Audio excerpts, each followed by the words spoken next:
Has anyone figured it out yet? What they were doing down in Mar-a-Lago? This surprise FBI raid? It has nothing to do with what the mainstream media is reporting. I'm sure a lot of people are outraged about this. Many have come out and used their social media to talk about how the DOJ is being weaponized in a way that it hasn't before, and how they're going after someone they politically disagree with. But nobody's asking the right question. What did they hope to gain from it? Because the optics are terrible 90 days out from a midterm.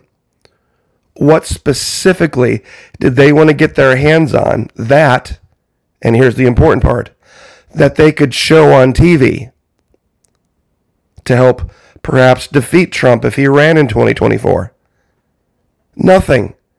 Because by definition, what they were looking for was classified materials. They couldn't show them on TV and say, look what we found. If it doesn't belong at Mar-a-Lago, it definitely doesn't belong on TV, does it? So what were they really looking for? For those of you who haven't heard, this is CNN. FBI executes search warrant at Trump's Mar-a-Lago in document investigation. Yeah, document.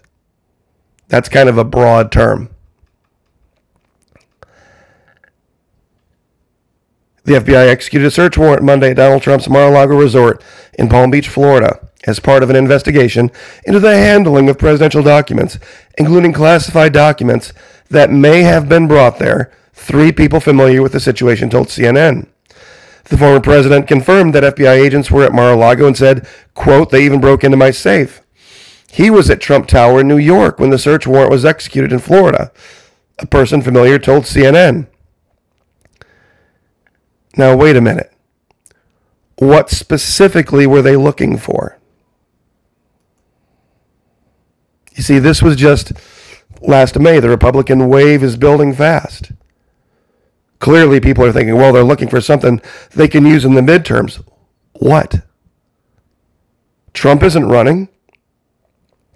And none of those documents, once again, by definition, could be brought out and revealed on TV. Why?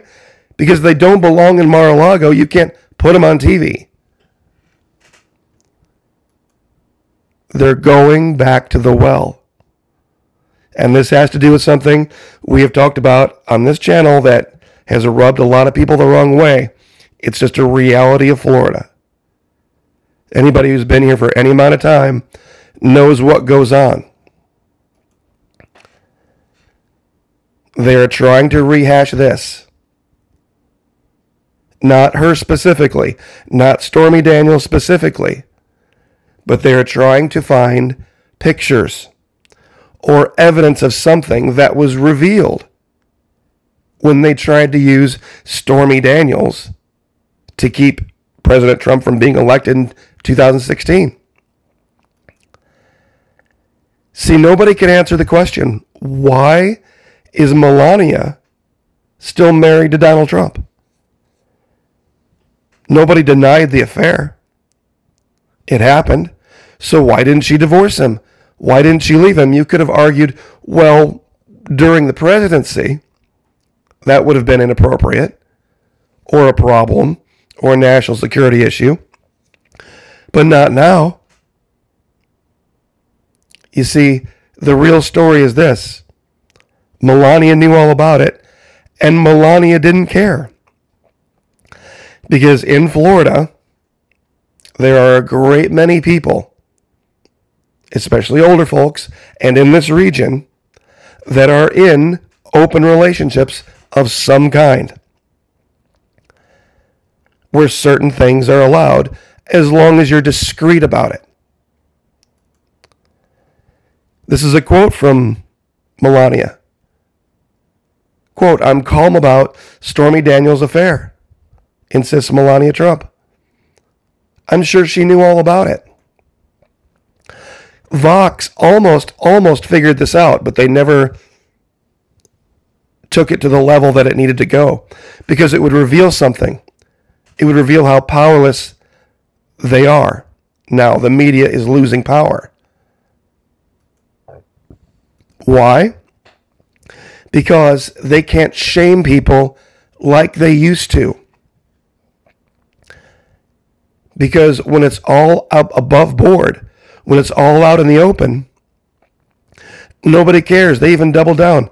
Right after this, do you remember when Melania came out with the jacket that said, "I really don't care, do you?" And then this rapper, this T.I., decided to grab this and get some lookalike and do this strip routine trying to get her, to bait her to come out and get all upset and all flustered, and she didn't do it. She didn't take the bait.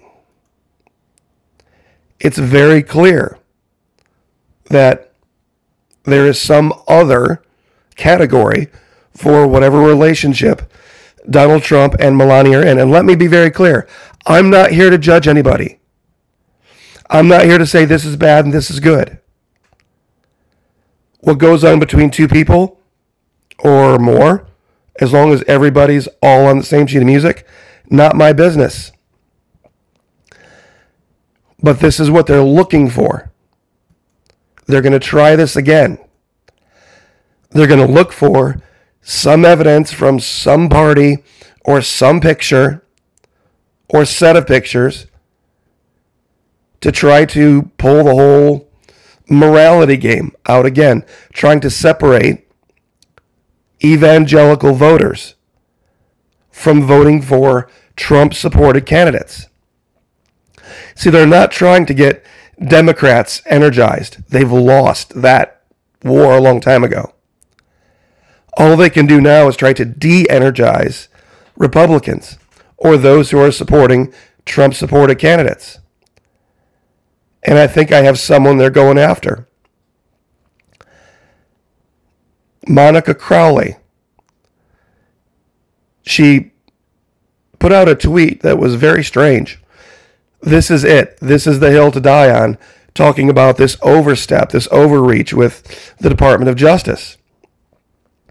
If it's just classified documents that you can't put on TV and you can't reveal to the public, that are just in one file box in Florida when they should be in another file box in Washington, D.C., that can't be used politically. Nobody would remember it 2 years from now, or would they care? And it sure as heck wouldn't affect any midterms. But I think there may be something going on specifically here. Because, like I said, I am not judging Monica Crowley. I am not judging Melania Trump for whatever she was or was not offended by, or whatever she allowed or didn't allow. Same thing with Donald Trump. I am not judging. All I'm showing you is what they're looking for. An example. Monica Crowley, close to the president. Okay, that's evidence of nothing.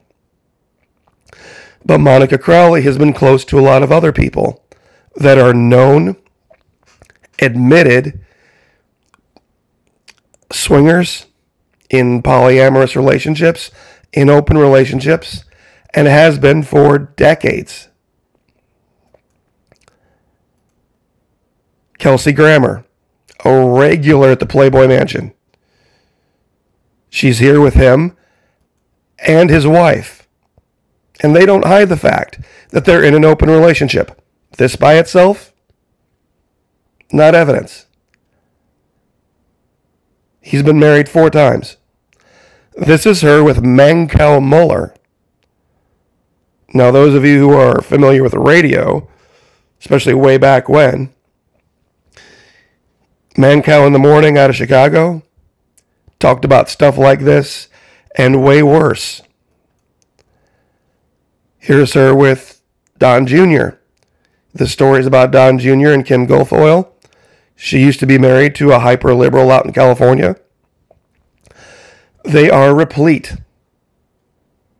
Once again, whatever Don Jr. wants to do and Kim Guilfoyle wants to do, not my business. Not judging. I'm just showing one person in proximity. This one will blow your mind. Henry Kissinger. It's been known for years and years and years that he was in an open relationship with his wife.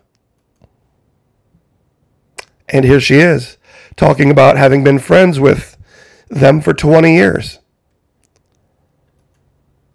So, 1, 2, 3, 4, 5. How far back do you want to go? Once again, it's a common thing in Florida. It's so common that it's almost boring. Truly. From the Villages, Tampa, St. Pete, Clearwater, Miami, this region, Mar-a-Lago was known to have wild parties. And all sorts of things like this go on.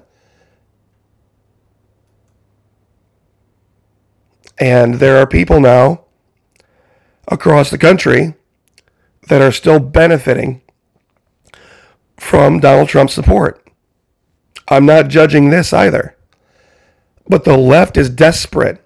That's why I shared this image. This is Kari Lake from Arizona. They did everything they could to stop her from getting nominated. And she did anyway. Trump endorsed Kari Lake, wins GOP nod for Arizona governor. They can't stop him. They can't stop him, so they're going to try the shame game again.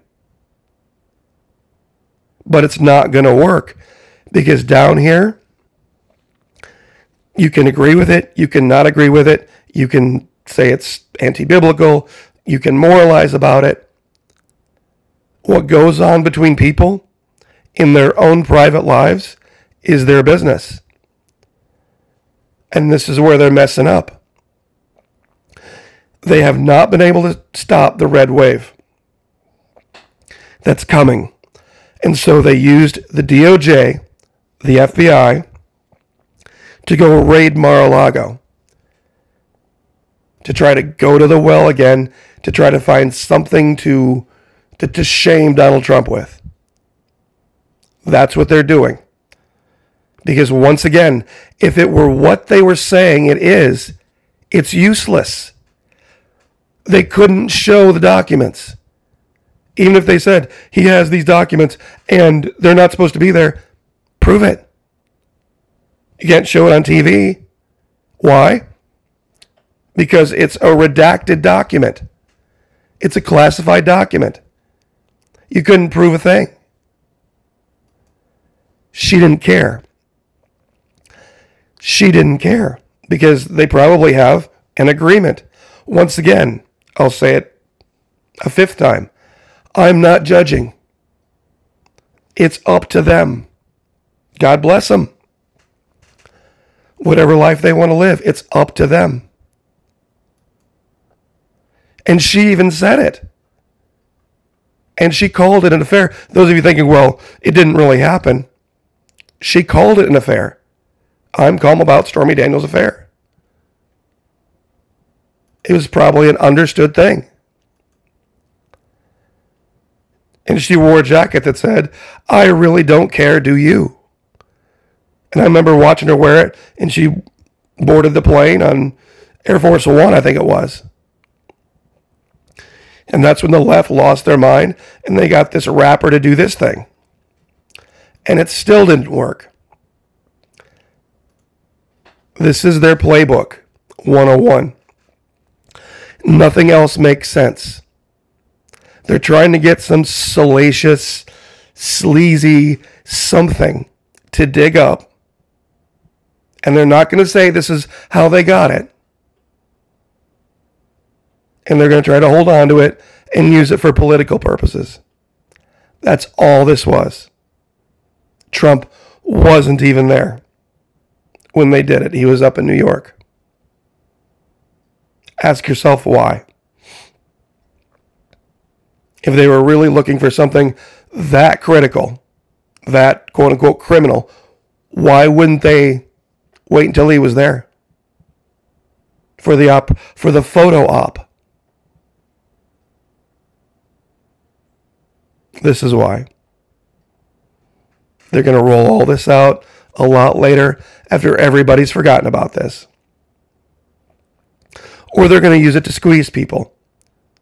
I'm sure Donald Trump's not the type to be embarrassed, but there might be other people that could be. And that's what they're going to try to do.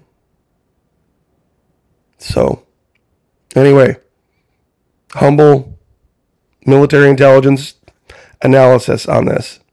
I'll leave it there. God bless. Like, share, subscribe. We'll see you guys next time.